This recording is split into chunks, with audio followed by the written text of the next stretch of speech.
Tu veux être plus fort? Tu veux être libre? Alors force-toi. Oui, force-toi. Pas parce que c'est facile, mais justement parce que c'est difficile, parce que tout ce qui compte vraiment, tout ce qui forge ton caractère, se trouve de l'autre côté de l'effort, de l'autre côté de l'inconfort. Regarde autour de toi. Combien de gens fuient la difficulté? Combien cherchent la voie la plus simple, la plus rapide, la plus confortable? Et maintenant, regarde où ça les mène. Frustration, vide, dépendance, mollesse d'esprit. Tu n'es pas né pour être esclave de tes impulsions. Tu n'es pas né pour céder à chaque caprice de ton corps ou de ton mental. Tu es né pour être fort. Tu es né pour résister. Tu es né pour devenir un être humain accompli, libre, maître de lui-même. C'est ce que dit Épictète. Personne n'est libre s'il n'est pas maître de lui-même. Et ça commence où? Là, maintenant, par te forcer. Force-toi à te lever tôt. Force-toi à terminer ce que tu as commencé. Force-toi à dire non quand tout ton être hurle oui. Force-toi à aller t'entraîner quand tu es fatigué. Force-toi à parler avec respect, même quand tu es en colère. Force-toi à rester calme quand l'extérieur s'agite. Le stoïcisme, ce n'est pas des citations jolies à mettre sur Instagram. C'est un mode de vie. C'est un chemin de feu que tu marches volontairement, chaque jour. C'est refuser la facilité pour aller chercher la grandeur. Marc Aurèle, dans ses Pensées pour moi-même, écrivait « Au matin, quand tu as du mal à te réveiller, dis-toi ceci. Je me lève pour faire le travail d'un homme. Pourquoi donc suis-je mécontent de sortir du lit, si je vais faire ce pourquoi je suis né, ce pourquoi j'ai été amené dans le monde? C'est ça le rappel. Tu es là pour accomplir ta mission, pas pour t'effondrer devant la moindre difficulté, pas pour te cacher derrière des excuses. La douleur, elle est inévitable. La souffrance, elle est optionnelle. Le stoïcien ne cherche pas à éviter la douleur. Il l'accepte. Il l'embrasse même, si elle fait partie du chemin vers la vertu, parce qu'il sait que derrière chaque moment difficile se cache une opportunité, celle de devenir plus fort, celle de devenir plus sage, celle de progresser. Chaque fois que tu dis non à la facilité, tu gravis un échelon de plus vers ta liberté. Chaque fois que tu choisis le difficile, tu renforces ta volonté. Tu t'entraînes, tu te disciplines. Et cette discipline, c'est la vraie force. Sénèque disait « La difficulté vient de ne pas oser ». Alors ose affronter l'inconfort, ose aller au-delà de la fatigue, ose persévérer quand les autres abandonnent, ose devenir celui que tu dois devenir. On croit souvent que la liberté, c'est faire ce qu'on veut. Mais les stoïciens savaient que la vraie liberté, c'est se libérer de soi-même, de ses passions, de ses faiblesses, de son ego. Et ça, tu ne l'obtiens pas en cédant à la facilité. Tu l'obtiens en te forçant. Te forcer, ce n'est pas te maltraiter, c'est te façonner. Comme l'artisan forge le métal par le feu, toi, tu te forges par l'effort. Chaque difficulté que tu affrontes consciemment, volontairement, fait de toi un être plus droit, plus solide, plus vivant. Alors, si tu veux avancer, commence aujourd'hui. Pas demain, pas lundi, maintenant. Choisis une chose difficile et fais-la. Pas pour le résultat, mais pour ce que ce geste dit de toi, pour ce qu'il construit en toi. Tu veux devenir stoïcien, commence par te forcer. Là commence la vraie liberté.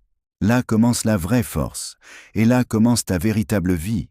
Pourquoi la difficulté est nécessaire selon les stoïciens? Les stoïciens enseignent que la vertu est le bien suprême.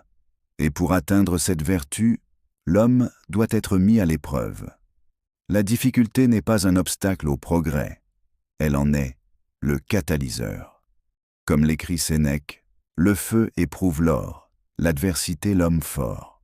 Sans adversité, il n'y a ni croissance, ni lucidité, ni véritable mérite. Imagine un soldat qui ne s'entraîne jamais au combat. Comment serait-il utile sur le champ de bataille? C'est pareil pour toi. Chaque difficulté est un champ de bataille pour ton esprit.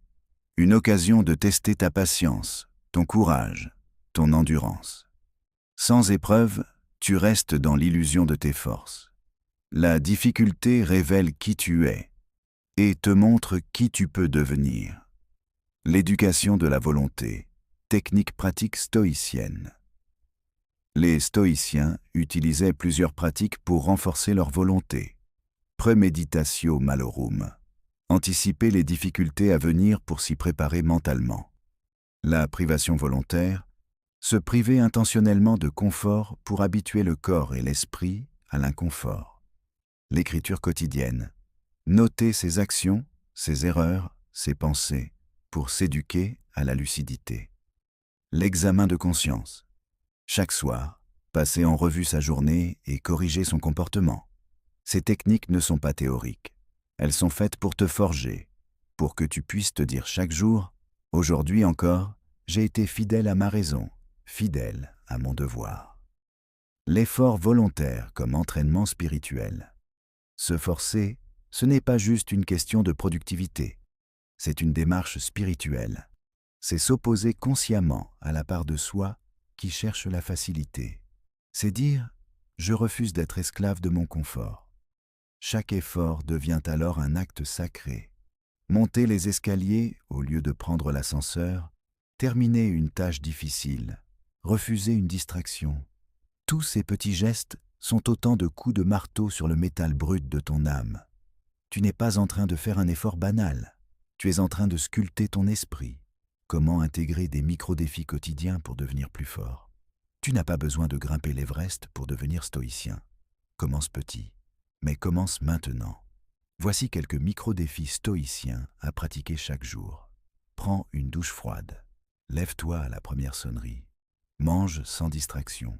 Marche 10 minutes sans ton téléphone. Ne te plains pas pendant 24 heures. Termine une tâche sans procrastiner. Chaque petit défi est un entraînement. Ne les sous-estime pas. Ce sont eux qui, cumulés, bâtissent une volonté d'acier. Regarde Épictète, esclave, battu, boiteux, et pourtant l'un des plus grands philosophes de l'histoire. Pourquoi? Parce qu'il a choisi de ne pas subir. Il a choisi de transformer son épreuve en enseignement. Marc Aurèle, empereur d'un empire en crise, constamment attaqué, malade, et pourtant d'une lucidité inébranlable. Pourquoi? Parce qu'il répétait chaque jour « Ce qui m'arrive ne dépend pas de moi. Ce que j'en fais, si. » Ces hommes n'étaient pas surhumains. Ils étaient simplement entraînés à la maîtrise de soi. Et toi aussi, tu peux l'être. La discipline stoïcienne face aux émotions. Te forcer, ce n'est pas nier tes émotions. C'est refuser de leur être soumis. Le stoïcien ne supprime pas la peur, la colère, la tristesse. Il les regarde, les comprend, puis agit malgré elles. Ce n'est pas parce que tu as peur que tu dois fuir. Voilà la clé. La discipline, c'est dire à ton émotion « Je te vois, je t'accepte, mais je ne te laisse pas décider pour moi. » Et plus tu pratiques cela, plus tu gagnes en liberté. Tu n'agis plus selon le chaos intérieur. Tu agis selon la raison, selon ta mission. Comment transformer la douleur en levier de transformation?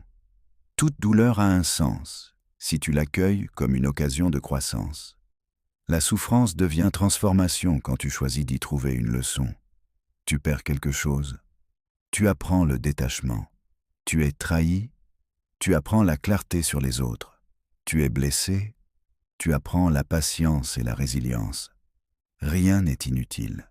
Chaque épreuve est matière à devenir meilleur. Plus tu souffres avec lucidité, plus tu te purifies. L'importance du rituel et de la constance. La force ne vient pas d'un coup d'éclat. Elle vient de la répétition, de la constance. Les stoïciens étaient des hommes de rituel. Chaque jour, ils répétaient les mêmes actions, les mêmes pensées, les mêmes rappels. Parce que l'âme humaine oublie vite. Et pour rester droit, il faut se répéter ce qui est juste. Et ton rituel du matin, ton moment de silence, ton carnet, ta phrase de rappel, ton entraînement, chaque jour, sans exception.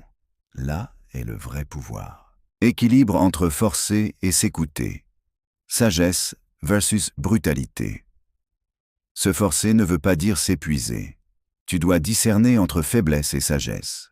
Parfois, lâcher prise est un acte de force. Parfois, se reposer est une stratégie de long terme. Le stoïcien n'est pas un robot. Il est un sage. Il écoute son corps. Il s'adapte. Mais il ne fuit pas. Il agit selon la raison, pas selon l'excuse. Tu sais maintenant ce que tu dois faire. Pas pour moi, pas pour les autres, mais pour toi. Pour devenir ce que tu es destiné à être, un être humain, debout, fort digne, libre. Commence aujourd'hui. Choisis une chose difficile et fais-la. Souviens-toi des mots d'Épictète. Ne t'attarde pas à discuter sur ce qu'est un homme de bien. Sois-le. Alors va, sois-le. Force-toi et sois libre.